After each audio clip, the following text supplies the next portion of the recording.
Right, welcome to the channel, ladies and gentlemen. You can see from the title here, look, MGM to take a 30 million plus hit after moving Bond film No Time to Die.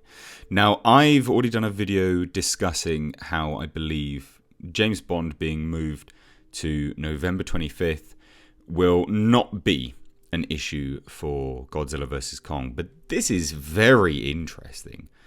This is really interesting. Now, this is MGM's first outing, actually, with the Bond franchise. It's a co-production. So, them it's essentially opening up to a 30 million potential loss over what they would have normally made. And this, FYI, doesn't mean that they're going to have a 30 million hit in regards to profit. They're still going to make profit, but business insiders and industry insiders are noting that they could have made 30 million more, is the point. Okay, so this what does this mean for the future of Bond? Well, for starters, Daniel Craig has actually come out and said, he'd be game for playing another one, despite the fact we've already been told many times this is his last one. So no idea what the hell he's doing. Now, it seems to me that they're just saying this because, I don't know, hype, maybe? I don't know. I think they tried to get people on board because it was Daniel Craig's last one. And now they know that there's potentially a loss. I don't know. It's interesting. But anyway, it moves down. It says the studio is facing a much costlier alternative, given that the worldwide theatre closures could have resulted in a minimum of 30% shaved off the final box office tallies. Now we'll just move down out of the way of this stupid goddamn advert.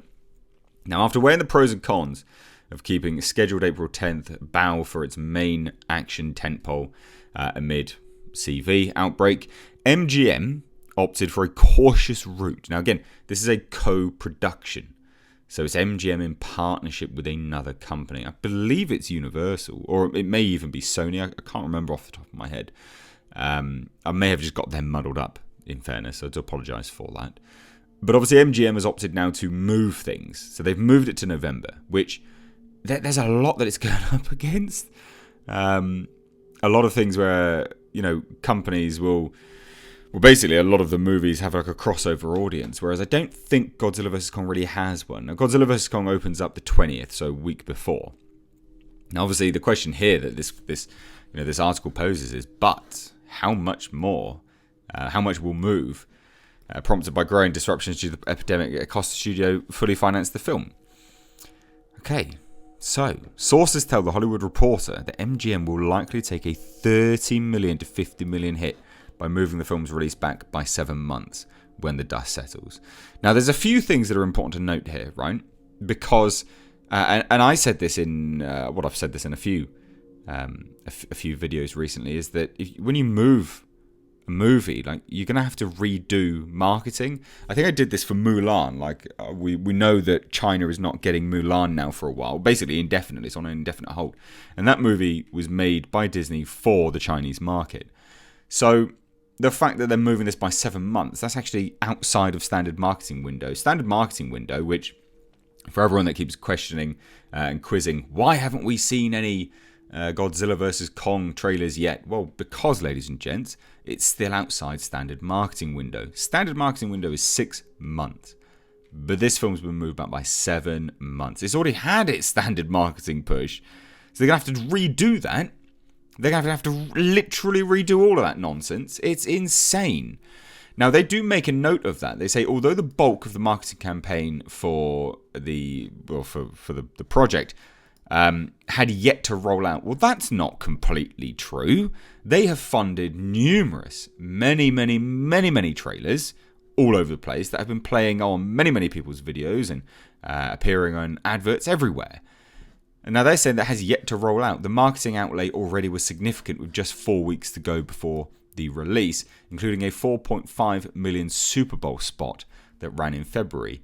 MGM has declined to comment. Well, no wonder, because MGM are trying to really, well, they're trying to get out of the studio red and get into producing bigger budget things now and really push for it. So yeah, no wonder they didn't want to comment.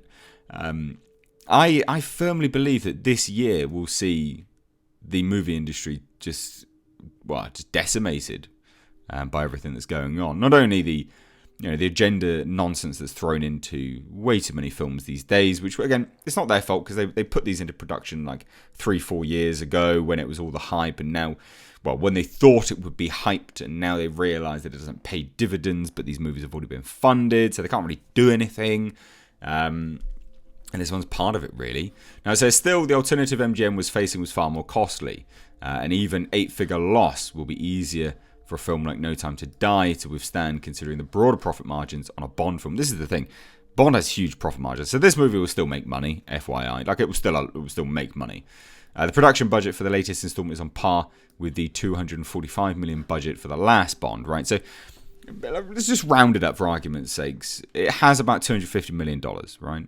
It's probably going to have about $200 million spent on marketing, okay? So you're going to have to make upwards of, $700 million to start seeing good profit to the studio. Genuinely. There's no stretch, okay? Because you've got to imagine theatre cuts 50%. You've got to take into account all of the other dividends which happen and payouts which have to occur at certain weeks when a movie gets released. So, yeah, 600 to 700 million this movie to start making any okay money for the studio. Yeah. So actually, they did really need that 30 to 50 million. In fairness. Now it goes on just to make some comments about where it's going to go and things like this. And it says that 30% shaved off final box office tallies, a possible 300 million out of a likely 1 billion global haul. That's not small. That's quite a lot. That is quite a lot. But I think that's what they think it could have done if they had kept the dates, which is a lot. So the producers had already been bracing for the prospect of a release date move in recent days, and quotes here says they obviously are doing the right thing by putting the public safety first. No Time to Die producer Barbara Broccoli told THR in February 26. Now this is interesting because they actually had a letter sent to them, an open letter by Bond fans. Now a lot of people have been claiming, and I don't know how true this is, and I don't want to speculate too much on it, but a lot of people are saying, well, they're pushing it back because they just want to redo the movie. I say no, it's so doubtful. With a $250 million budget already, bearing in mind these movies always make money, okay?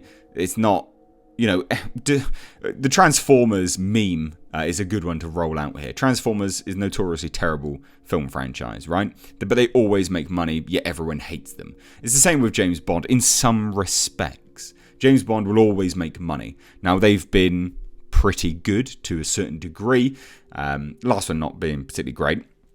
And this one's not going to be any different to that. They will still make money no matter how bad it is or how woke it is, whatever you're kind of trying to throw out there. They're not redoing the film. They're just not.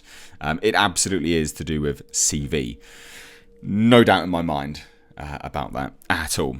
Now, I just find this very, very interesting. So it continues and says, still, a full campaign will come with added expenses. So it goes on to reiterate what I've been saying, is that, yes, they're going to have to do a new marketing for this movie. And they also say something very interesting here. So MGM is scrambling to salvage ad buys it already had made for the upcoming 4 weeks and move them to full. So they're really trying to scrimp on this, which makes perfect sense. I don't... that's business. I completely agree with what they're doing. They're trying to go, whoa, let's move them, please. Which makes sense. But yeah, this is what they're going to have to do. Of course they are. And it says broadcast ads that run in the fourth quarter of the year are typically more expensive than spring, given the quarter coincides with kickoff to the new TV season, as well as football. So they're still going to have to pay more. Anyway, that says the film will also be competing for ad space with other studios, awards facing prestige titles and major holiday offerings. Disney Marvel movies Eternals, Warner Brothers tentpole Godzilla vs. Kong will also be released in November. Interesting. It's going to be very surprising to see how this turns out.